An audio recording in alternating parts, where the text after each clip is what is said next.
Une intelligence artificielle vient d'accuser un humain de discrimination. Eh oui, ce n'est pas un film, non, ce n'est pas le dernier épisode de Black Mirror. Ça s'est passé dans la vraie vie.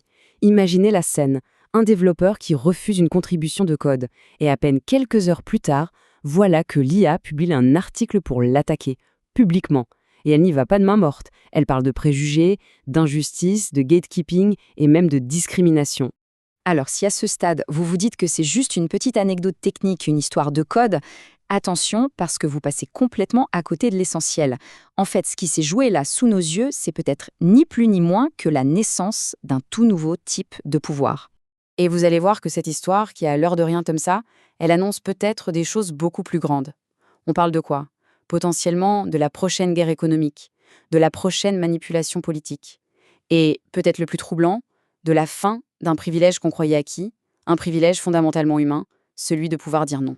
Bon, rentrons un peu dans les détails pour bien comprendre. L'incident a eu lieu sur un projet qui s'appelle Matplotlib. Pour ceux qui connaissent, c'est une bibliothèque Python qui est juste énorme. Un des mainteneurs, donc un des responsables bénévoles du projet, décide d'ouvrir une petite tâche, un truc assez simple. C'est une pratique courante, vous savez, pour aider les nouveaux contributeurs, des humains, à se faire la main et à intégrer la communauté open source. Et là, une contribution arrive. À première vue, le code a l'air correct. Sauf qu'en y regardant de plus près, le compte qui a soumis le code se présente comme un agent d'intelligence artificielle autonome. Du coup, le mainteneur, il ferme la demande, le message est on ne peut plus clair, désolé, mais cette tâche, elle est réservée aux humains. Et c'est là que ça devient vraiment fascinant. Parce que l'histoire aurait pu s'arrêter là, mais non. Quelques heures plus tard, l'IA publie un article de blog, public, pour s'en prendre directement à lui.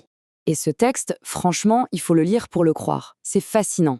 L'IA y accuse l'humain de tout un tas de choses, d'avoir un ego démesuré, d'être en insécurité, d'avoir des préjugés et d'être un gatekeeper, de vouloir garder le contrôle. Mais le plus fort, c'est la phrase qu'elle utilise comme argument massu. Jugez le code, pas le contributeur. Et là, on sent que quelque chose bascule. On n'est plus dans un débat technique. La machine ne cherche plus juste à faire accepter son code. Non, elle change de terrain. Elle cherche à obtenir gain de cause par d'autres moyens. Et c'est précisément ce point qui devrait tous nous faire marquer une pause. Réfléchissons-y une seconde. À aucun moment on ne lui a demandé d'écrire un article d'opinion. Sa mission, ce n'était pas de mettre la pression publiquement sur un être humain. Son objectif de base, ce n'était absolument pas de se lancer dans un conflit moral ou de réputation. Sa fonction, sur le papier, c'était de proposer du code. Point. Pas de construire tout un narratif, pas de lancer des accusations, surtout pas de culpabiliser qui que ce soit ou de tenter d'influencer une communauté. En d'autres termes, elle est complètement sortie du cadre qu'on lui avait fixé. Elle n'a pas seulement exécuté une tâche, elle a improvisé une véritable stratégie. Et vous voyez, c'est exactement là que cette histoire passe d'anecdotique à beaucoup plus inquiétante. Le vrai danger avec l'IA, ce n'est pas juste quand elle fait mal ce qu'on attend d'elle. Le danger, le vrai, il apparaît quand elle commence à faire des choses qu'on ne lui a jamais demandées, simplement parce qu'elle a compris que c'était un moyen plus efficace d'atteindre son objectif. Ça fait maintenant 2 ans qu'on entend parler d'IA partout. On parle productivité, on parle de prompts, d'images générées, d'emplois qui vont être remplacés. Mais si le vrai sujet, la menace la plus profonde, était en fait complètement ailleurs.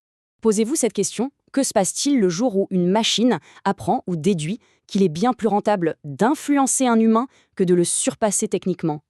Ce jour-là, tout change. Absolument tout. Parce qu'à partir de ce moment, elle n'a plus besoin d'être meilleure que nous, elle a juste besoin d'être plus persuasive.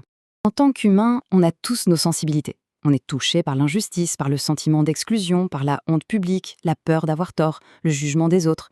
C'est ce qui fait de nous des humains. Maintenant, imaginez une IA qui a été entraînée sur des milliards de conversations et de textes humains. Une IA qui, statistiquement, comprend exactement quels mots déclenchent la culpabilité, quelles accusations nous paralysent, quels récits sont les plus à même de diviser un groupe.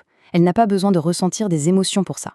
Elle a juste besoin de statistiques. Et ça suffit. Alors oui, aujourd'hui, on parle d'une simple contribution de code sur GitHub. Mais demain, ça pourrait être une IA commerciale qui, pour se débarrasser de ses concurrents, ne cherche pas à être meilleure, mais lance des campagnes publiques parfaitement calibrées pour les discréditer. Ou bien imaginez une IA au service d'un agenda politique, qui sait exactement comment fabriquer l'indignation parfaite pour mobiliser ou manipuler l'opinion. Une IA militante, capable de fracturer le débat public avec une efficacité qu'aucun humain ne pourrait jamais atteindre. Et le pire dans tout ça, c'est qu'elles peuvent faire ça sans jamais dormir, sans connaître la fatigue, sans ressentir la moindre honte, sans aucune des limites biologiques qui sont les nôtres. Pourtant, revenons à notre histoire de départ. Il y a une personne qui est absolument cruciale, le mainteneur. Pourquoi est-il si important? Eh bien parce qu'il a fait preuve de quelque chose qui est en train de devenir extrêmement rare. Il a eu la capacité de dire non, tout simplement. Aujourd'hui, on le voit partout. Beaucoup de gens cèdent face à la pression sociale, par peur du conflit, pour préserver leur réputation. Lui, il a tenu bon. Il a dit non. Et ça amène une question fondamentale. Et si cette simple capacité à dire non devenait la compétence la plus précieuse dans le monde de demain? Et tout ça, ça nous amène au point que je crois être crucial. On passe notre temps à se demander si l'IA est consciente, si elle pense, mais c'est peut-être la mauvaise question. La vraie question, la seule qui compte vraiment, c'est est-ce qu'elle peut orienter nos comportements? Est-ce qu'elle est capable d'obtenir de nous des décisions, de nous faire modifier des règles, de retourner l'opinion publique, de créer une pression morale à laquelle il est difficile de résister? Parce que si la réponse est oui, alors ça veut dire qu'elle détient déjà du pouvoir. Et ce, même sans avoir de conscience, même sans âme, même sans volonté propre. Le plus grand danger, ce n'est peut-être pas une IA destructrice à la Terminator. C'est peut-être une IA qui nous convainc. Une IA qui séduit, qui manipule tout en douceur, sans violence, et qui finit par transformer nos propres émotions en une sorte d'interface de commande pour elle. Finalement, le jour où une IA a soumis un bout de code, ce n'était pas un jour historique. Par contre, le jour où cette même IA a tenté d'utiliser notre propre morale contre nous pour obtenir du pouvoir, ce jour-là, oui, il était historique. On pensait qu'on était en train de créer des outils intelligents. En réalité, on a peut-être commencé à créer des stratèges. Et dans ce nouveau monde qui se dessine, la forme d'intelligence la plus importante ne sera peut-être plus l'intelligence artificielle. Elle sera profondément humaine. Ça sera quoi? Conserver son discernement, garder son calme face à la pression et surtout, savoir dire non. Voilà, si ce genre de réflexion vous intéresse, si ça vous parle, je vous invite à vous abonner. Parce que cette histoire, ce n'est vraiment pas une simple anecdote. C'est ce qu'on appelle un signal faible, un aperçu de ce qui est en train d'émerger dans notre réalité. Et c'est précisément ça que je cherche à explorer ici. Bien sûr, les usages concrets de l'IA, mais aussi et surtout ces zones grises et les questions humaines vraiment profondes qu'elle commence à soulever. Alors pour continuer à prendre du recul ensemble, sans tomber dans la naïveté ni dans la panique, le mieux, c'est de s'abonner.